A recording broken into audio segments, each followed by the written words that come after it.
Bonjour à tous. Dans le cours vidéo d'aujourd'hui, on va parler des minéraux.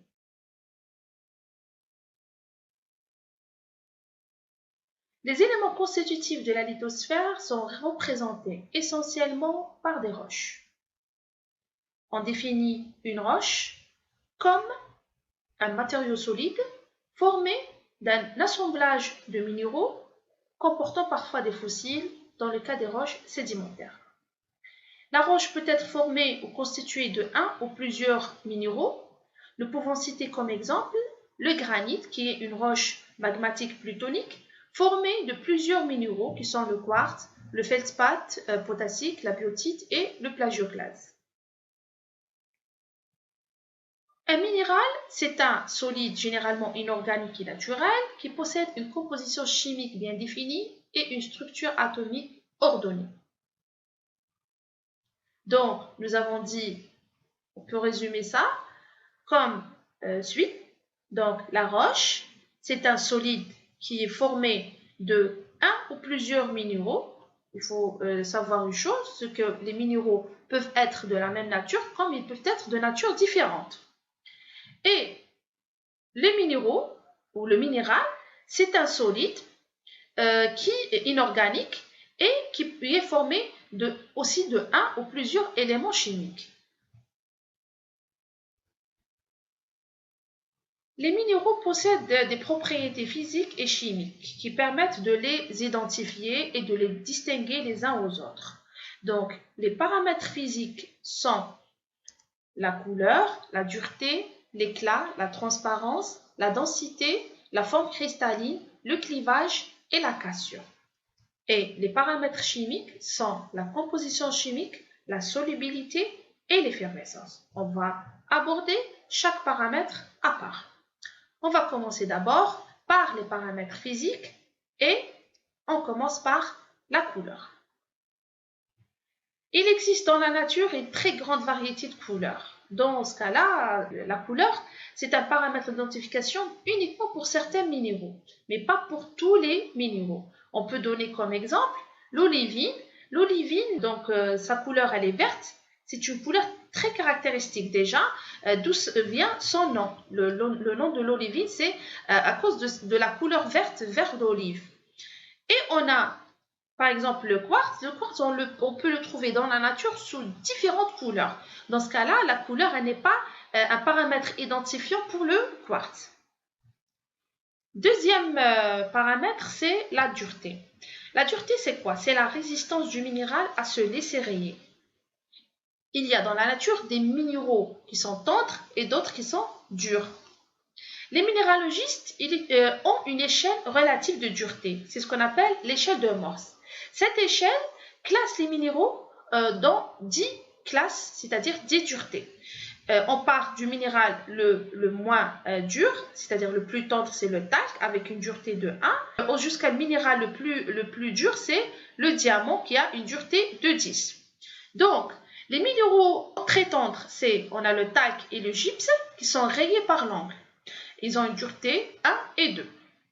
On a des minéraux assez tendres, tels que la calcite et la fluorite. Ces deux minéraux sont rayés par une pièce de monnaie en cuivre. On a des minéraux assez durs, tels que l'apatite et l'orthose. Ils sont rayés par une pointe de canif. Et on a des minéraux très durs, qui sont le quartz, topaz, corindon et le diamant. Ces minéraux raillent le verre. Ils ont une dureté de 7 jusqu'à 10. Donc, le minéral le plus tendre, c'est le talc avec une dureté de 1. Et le minéral le plus dur, c'est le diamant avec une dureté de 10. Le troisième paramètre, c'est l'éclat. C'est l'aspect de la surface du minéral lorsqu'elle réfléchit la lumière. Donc, on peut avoir plusieurs types d'éclats. On a par exemple l'éclat adamentin. Adamentin comme celui du diamant, c'est-à-dire il réfléchit la lumière.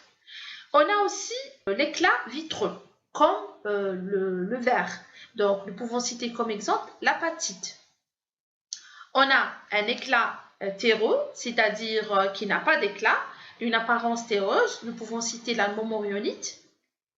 On a aussi l'éclat métallique, c'est-à-dire brillant comme les métaux. nous pouvons citer la pyrite ou l'or des fous. On a aussi l'éclat gras. L'éclat gras, c'est-à-dire comme si la surface elle est enduite de l'huile. Nous pouvons citer la halite. On a l'éclat perlé comme les perles. On a l'éclat résineux comme la résine, donc on peut citer l'ambre comme exemple. Et on a l'éclat satiné, c'est-à-dire comme si une surface du satin. Et on peut citer le gypse fibreux comme exemple. La couleur du trait, c'est-à-dire la couleur de la trace ou la poudre du minéral lorsque on le frotte sur une plaque de porcelaine. C'est-à-dire on prend le minéral, on le frotte sur une plaque de porcelaine et on observe la trace du trait.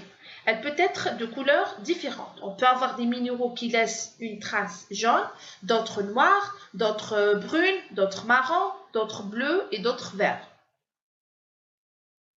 Il y a d'autres couleurs de traits, il y a des couleurs blanches, il y a des couleurs oranges, etc. Donc, plusieurs types de couleurs du trait, plusieurs couleurs de poudre. La transparence, c'est la propriété du minéral de laisser passer la lumière. Il y a des minéraux transparents, c'est-à-dire des minéraux là où on voit clairement les objets à travers le minéral. Nous pouvons citer le gypse. On a des minéraux translucides, c'est-à-dire que le minéral il est traversé par la lumière, mais on ne peut pas distinguer les objets à travers. Nous pouvons citer là le quartz. On peut avoir des minéraux non transparents, c'est-à-dire qui ne laissent pas passer la lumière. C'est des minéraux opaques, c'est-à-dire comme exemple, nous pouvons donner exemple comme le grenat.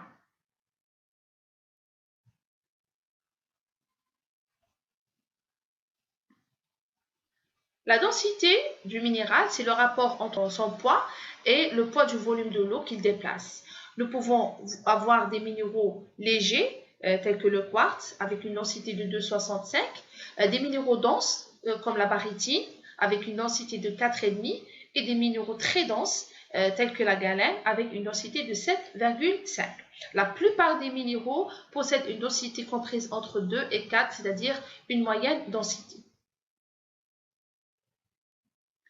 La forme cristalline, d'abord, on va définir d'abord c'est quoi un cristal.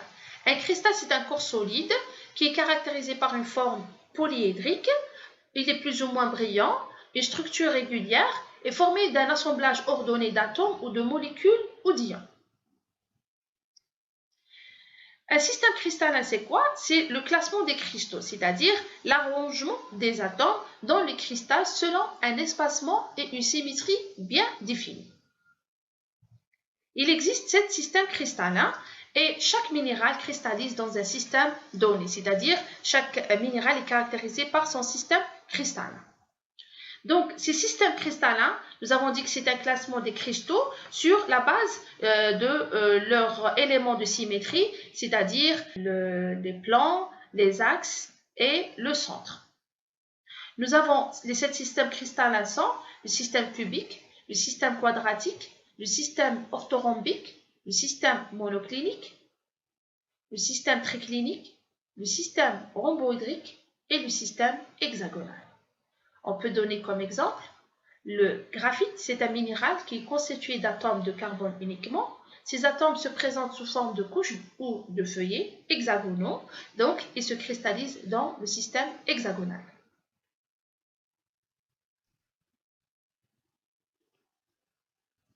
Le clivage, c'est la propriété du minéral de se casser selon des plans déterminés, donc selon des plans de faiblesse dans la structure cristalline du minéral. Par exemple, ici, nous avons une cassure en escalier.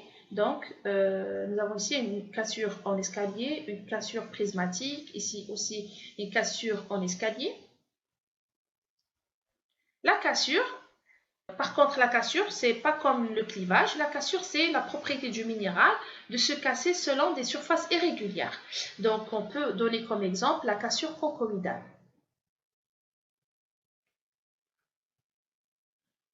Arrivons maintenant aux paramètres chimiques des minéraux. On va commencer par la composition chimique.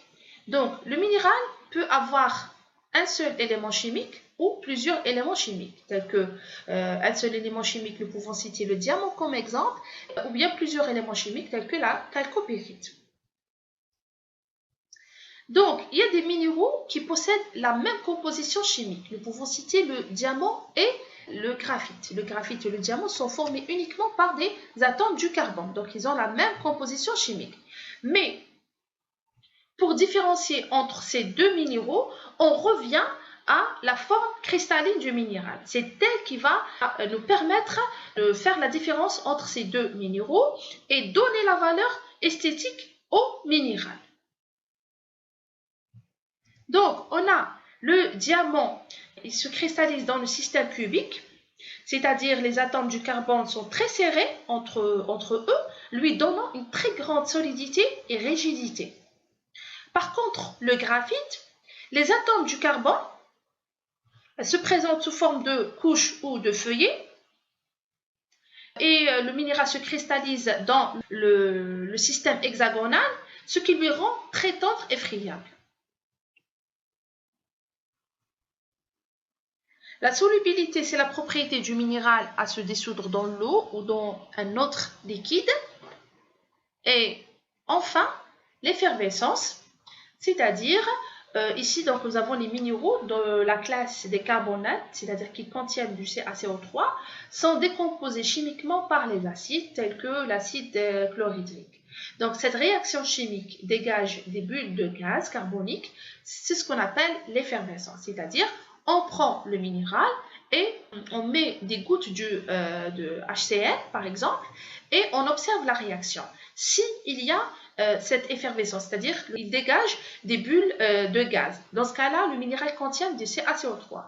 Mais quand on met le HCl et on n'observe aucune réaction, dans ce cas-là, le minéral ne contient pas le CaCO3.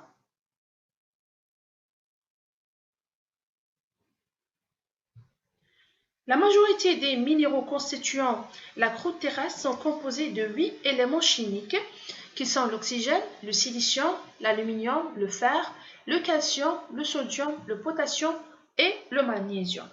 On remarque que les deux éléments chimiques, le silicium et l'oxygène, comptent à peu près 74,3% des éléments des matériaux, c'est-à-dire de l'ensemble des matériaux, c'est-à-dire ces deux éléments uniquement forment 74,3 et ces deux éléments forment avec d'autres ions ce qu'on appelle les silicates qui composent 92% du volume de la croûte terrestre.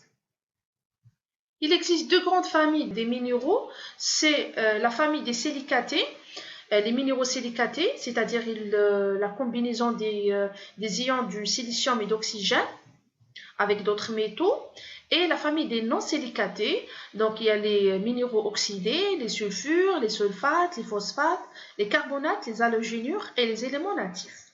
Donc on va commencer d'abord par les minéraux silicatés. Donc cette famille c'est-à-dire forment les minéraux les plus abondants, c'est-à-dire qui rentrent dans la composition d'une grande partie de roches dans la nature. Mais c'est des minéraux qui ne sont pas intéressants de point de vue économique. Nous pouvons citer le quartz, la microcline, on a plusieurs autres éléments, plusieurs autres minéraux, pardon. Les minéraux non silicatés, ils ne contiennent pas de silicium, mais sont très importants de point de vue économique. On distingue les oxydes. Les oxydes, ce sont des minéraux formés d'un ou de plusieurs métaux combinés avec l'oxygène. Nous pouvons citer la magnétite et le corindon. Les sulfures, ils sont formés de un ou plusieurs métaux combinés avec du soufre. Nous pouvons citer la pyrite ou l'or des fous et la chalcopyrite. Les sulfates sont formés de la combinaison de soufre et oxygène avec un ou plusieurs métaux. Nous pouvons citer le gypse et la barytine. Les carbonates, donc c'est la combinaison du carbone et d'oxygène avec un ou plusieurs métaux. Nous pouvons citer la calcite, le CaCO3, et la sidérite. Les halogénures, ils sont formés de un ou plusieurs métaux combinés avec l'élément du chlore, le Cl- ou fluor, F-. Nous pouvons citer le sel gemme et la fluorine. Les phosphates, ils sont constitués du phosphore et oxygène combinés avec un ou plusieurs métaux. Nous pouvons citer l'apatite et la monazite. Et enfin, les éléments natifs, ce sont des minéraux formés uniquement d'un seul élément chimique. Nous pouvons citer le diamant, formé uniquement d'atomes du carbone, et l'or natif AU. Avec ces deux minéraux précieux, je termine mon cours sur les minéraux. J'espère que vous avez bien compris le cours. Pour toute question, n'hésitez pas à poser vos questions par mail. Je vous donne un rendez-vous le cours prochain qui sera sur les roches. Merci pour votre attention et à bientôt.